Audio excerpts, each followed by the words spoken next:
Hello everyone, I am back with the next video. So dear viewers, यहाँ से हमारा unit 1D portion start हो रहा है.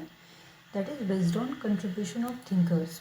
कुछ थिंकर्स रहे हैं, फिलोसफर्स रहे हैं, उनके कुछ कंट्रीब्यूशंस हम लोग आज स्टडी करने वाले हैं. तो जो भी लोग हैं, खास करके ये जो फिलोसफर्स हैं, इन्होंने सोशलाइजेशन पे बात किया है. तो सोशलाइजेशन क्या होता है? It is the process of learning to behave in a way that is acceptable to society. हम लोग अक्सर ये वर्ड सोशलाइजेशन यूज करते हैं. तो सोशलाइजेशन क्या है कि ये एक प्रोसेस है जो हमें बिहेव करना सिखाता है कि हम समाज में किस तरह से बिहेव करना चाहिए, हमें समाज में किस तरह से बिहेव करना चाहिए, क्या एक्सेप्टेबल है समाज के लिए, है ना. हम लोग अक्सर ऐसा कहते सुनते हुए पाए जाते हैं लोगों को, या हम लोग भी यूज करते हैं, ये काम सही है, ये गलत है, हमें ऐसे बिहेव करना चाहिए, हमें ये करना चाहिए, वो नहीं करना चाहिए. तो ये सारी जो चीज़ें हैं, ये तरीका क्या है? ये तरीका ही सोशलाइजेशन है जो हमें धीरे धीरे ट्रेन करता है सोसाइटी में रहने के लिए. समाज में कुछ लोगों को बहुत ज़्यादा इज्जत मिलती है और कुछ लोगों को बिल्कुल भी लोग एक्सेप्ट नहीं करते, उन्हें पसंद नहीं करते. इसके पीछे ये सोशलाइजेशन ही वजह होती है. जिनका जितना अच्छा तरीका होता है उतना लोग अप्रिसिएट करते हैं उन्हें. It is lifelong process through which people learn the values and norms to a given society. किसी पर्टिकुलर सोसाइटी के लोग ये सारी चीज़ें वैल्यूज़ को सीखते हैं, नॉर्म्स को सीखते हैं, और ये लाइफ लॉन्ग प्रोसेस है ना. चूँकि ये सामाजिक सोशल लर्निंग है, तो कहीं ना कहीं ये लाइफ टाइम में लर्न करनी रहती है. हमेशा हम लोग कुछ ना कुछ सोसाइटी से सीखते रहते हैं, सोसाइटी के लिए सीखते रहते हैं. ठीक है. So next we are going to study the contribution of thinkers. So some of the thinkers are there. The first name is J. Krishnamurti. ठीक है, नाम याद रखिएगा. फुल नेम है इनका जिड्डू कृष्णमूर्ति, जो कि इनका जो जन्म हुआ था चित्तौड़ डिस्ट्रिक्ट ऑफ आंध्र प्रदेश में. He was an Indian philosopher. ये एक इंडियन फिलोसफर हैं, speaker and writer, who believed in total awareness as being essential for a free mind. हम लोग जब फ्री माइंड होते हैं किसी भी काम के लिए, किसी भी प्लेस के लिए, तो फिर हम लोग अच्छा परफॉर्म कर पाते हैं. तो इनका भी यही मत था कि एक फ्री माइंड होकर हम लोग जो कुछ भी करते हैं टोटल अवेयरनेस के साथ, वो काफ़ी फ्रूटफुल होता है. तो किसी भी पर्सन को इस दिशा में आगे बढ़ना चाहिए. Theosophical organization honored him with the title of world teacher, but he rejected to accept it. एक ऑर्गेनाइजेशन है थियोसॉफिकल ऑर्गेनाइजेशन, जिन्होंने इन्हें वर्ल्ड टीचर की उपाधि दी, जिसको इन्होंने रिजेक्ट कर दिया लेने से. अब यहाँ पे जो पार्ट है, ये इम्पॉर्टेंट पार्ट है आपके लिए, एग्जाम में पूछी जाने लायक चीज़ है. कुछ कंट्रीब्यूटर्स के बुक्स के बारे में क्वेश्चन पूछा जाता है, तो इसे आप लोग याद रखेंगे. कुछ बुक्स हैं इनके जिड्डू कृष्णमूर्ति के. Freedom from the known, total freedom, the awakening of intelligence, the first and the last freedom, education and significance of life. ठीक है, इसे हम लोग ध्यान में रखेंगे. बुक्स के नेम्स पूछे जाते हैं. Education should be towards the fullest development of the human being. Education जो है किसी ह्यूमन बींग के डेवलपमेंट के लिए ज़रूरी होता है. फॉर रियलाइजेशन ऑफ सेल्फ, है ना. जब हमारा ज्ञान बढ़ता है तो हम लोग अपने आप को, अपने आसपास की चीज़ों को बहुत बेहतर समझ पाते हैं. तो ये भी एक ज़रूरी चीज़ होती है. Rejected the view that the teaching is something that has to be first studied then translated into action. इन्होंने इस विचार को रिजेक्ट किया है कि टीचिंग एक ऐसी चीज़ है जो कि हम लोग पहले स्टडी करते हैं और फिर उसको एक्शन में ट्रांसलेट करते हैं. इनका ऐसा मानना है कि ये एक जो है एक तरह का ह्यूमन डेवलपमेंट की चीज़ है, जो कि लाइफ लॉन्ग चलती रहती है और हमें सेल्फ रियलाइजेशन में मदद करती है ना. मतलब बुकिश नॉलेज को एक तरह से ये अवॉइड करते हैं. इनका सेंस अल्टीमेटली यही है. Education is not only inner renewal but also of social change. जैसे कि हमने पहले ही डिस्कस किया है कि चूँकि ये सारे लोग कहीं ना कहीं सोशलाइजेशन को लेकर फोकस करते हैं, तो यहाँ पर भी इन्होंने कहा है कि एजुकेशन सिर्फ इनर रिन्यूअल ही नहीं है, बल्कि एक माध्यम भी है सोशल चेंज का. According to Krishnamurti, education is not about preparation for only a part of life. जो कृष्ण मूर्ति हैं इनके अनुसार एजुकेशन सिर्फ लाइफ के एक पार्ट के प्रिपरेशन नहीं है, but it is about preparation for the whole of life, पूरी लाइफ की प्रिपरेशन है ये, and the deepest aspect of living, है ना। डीपेस्ट एस्पेक्ट को डील करता है ये, हमें अपने जीवन को गहराई तक समझने में, सोच समझी बनाकर चलने में मदद करता है। सो इनके अनुसार एम ऑफ एजुकेशन क्या है? To understand the life and constant searching of the mystery of life, life को समझना है और लाइफ की मिस्ट्री को भी समझना है। Aim of education should not be making people materialistic, because materialistic achievement can only be a source and not the aim of life.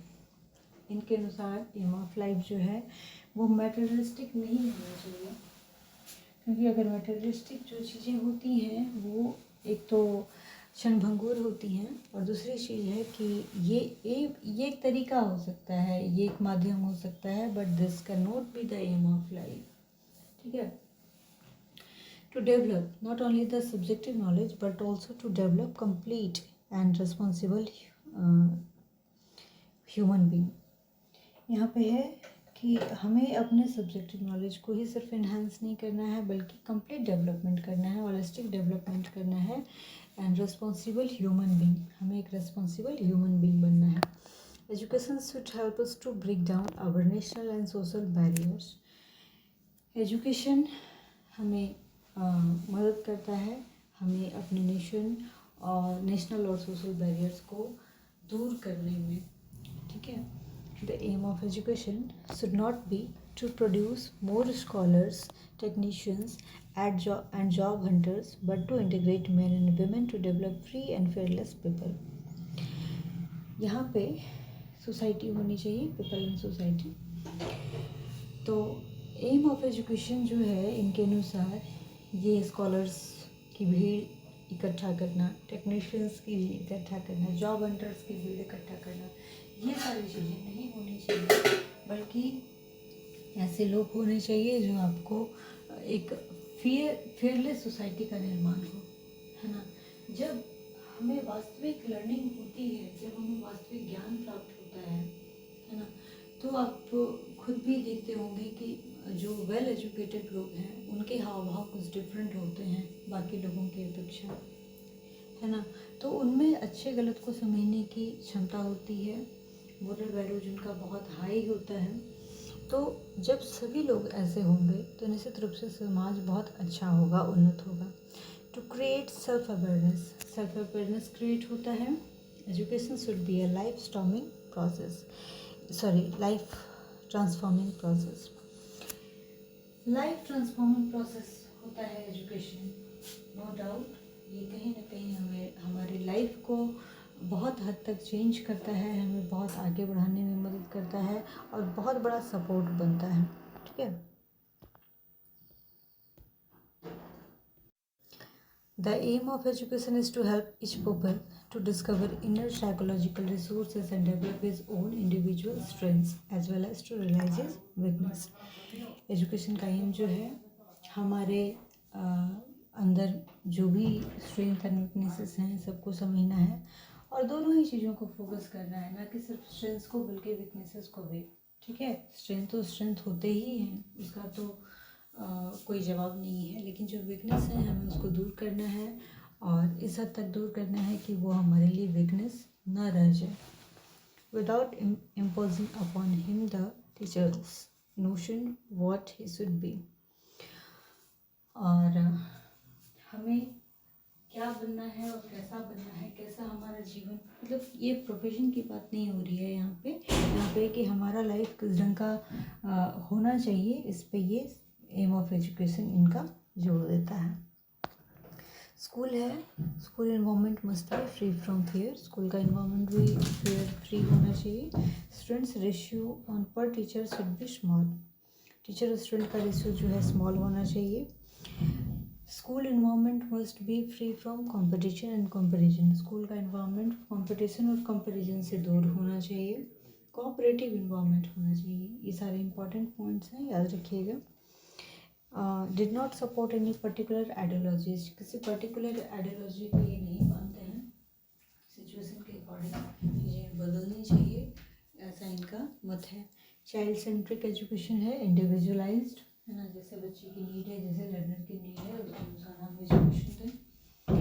फिर है रोल ऑफ टीचर। तो टीचर का रोल कैसा होना चाहिए? The teacher himself should be A properly integrated human being. Teacher का role बहुत important होता है, नो डाउट। तो टीचर भी जो है वो प्रॉपरली इंटीग्रेटेड ह्यूमन बीइंग होने चाहिए, मतलब वो एक कंप्लीट प्रोफेशनल होने के साथ साथ उनमें वो सारी क्वालिटीज हों जो एक लर्नर को इम्प्रेस करने के लिए ज़रूरी हो, क्योंकि इमिटेशन यहाँ पे बहुत इम्पॉर्टेंट हो जाता है। कोई भी लर्नर, किसी भी फील्ड का लर्नर जो है वो टीचर्स से काफ़ी इंटरेक्ट होता है, तो उनका सब कुछ वो उनमें वो क्षमता होनी चाहिए कि उनको लोग कॉपी कर सकें। The teacher should be carefully create right environment for the development of understanding so that the child is able to deal intelligently with human problem. Teacher जो हैं एक अच्छे इन्वायरमेंट का फॉर्मेशन करने वाले होने चाहिए और so that the child is able to deal intelligently with human problem. अब चूँकि ह्यूमन लाइफ है तो ह्यूमन लाइफ में बहुत तरह की प्रॉब्लम्स आती रहती हैं, है ना, और उन सबको डील करने के लिए एक परफेक्ट ह्यूमन बनाने में टीचर्स का रोल होता है। To deal effectively with children the teacher needs great patience and understanding. Teacher के पास ग्रेट पेशेंस और अंडरस्टैंडिंग की ज़रूरत होती है to deal effectively with children, है ना, क्योंकि लर्नर से भी माहौल जो है प्रभावित होता है, तरह तरह के लर्नर्स होते हैं, तो उनके साथ भी कैसे डील करना है ये टीचर को अच्छे से मालूम होना चाहिए। For a teacher teaching should be just a technique but a way of life, should not be just a technique but a way of life. Teaching सिर्फ एक टेक्निक ही नहीं है बल्कि एक वे ऑफ लाइफ है। Education is a dual responsibility of parents and teachers as told by Krishnamurti. Education parents और teachers की ड्यूअल रिस्पॉन्सिबिलिटी है ना, ये इन्होंने वाकई सही बात कही है। फिर है कुरिकुलम। कुरिकुलम में क्या है? Curriculum should develop the working efficiency. Curriculum में वो सारी चीज़ें होनी चाहिए जो आपकी वर्किंग एफिशिएंसी, कार्य क्षमता को बढ़ाए। Curriculum should encourage the patriotism, देशभक्ति को बढ़ाने वाला हो। Curriculum should provide such knowledge that help child to find out solution of problems. यहाँ कोई मैथ के सॉल्यूशन की प्रॉब्लम की बात नहीं हो रही है, लाइफ के प्रॉब्लम की बात हो रही है। उन सभी को डील करने के लिए लर्नर को कैसे खुद को कैपेबल बनाना है, उसके लायक बनाने वाला कुरिकुलम हो। Curriculum should create interest for research and development among students. एक ऐसा कुरिकुलम हो जो लर्नर्स में इंटरेस्ट क्रिएट करे फॉर रिसर्च एंड डेवलपमेंट, ताकि हमारे सामने नई नई चीज़ें आ सकें। ठीक है, तो ये सारे विचार जड्डू कृष्णमूर्ति के रहे हैं और ख़ास करके बुक्स के नेम्स बहुत इम्पॉर्टेंट हैं और एम ऑफ एजुकेशन भी इम्पॉर्टेंट है। तो ये दोनों ही चीज़ें आप लोग ध्यान में रखेंगे। आप लोग वीडियो को रिप्ले करके देख सकते हैं अगर कोई चीज़ मिस हो जाए तो इस वीडियो के लिए इतना ही। Thank you very much.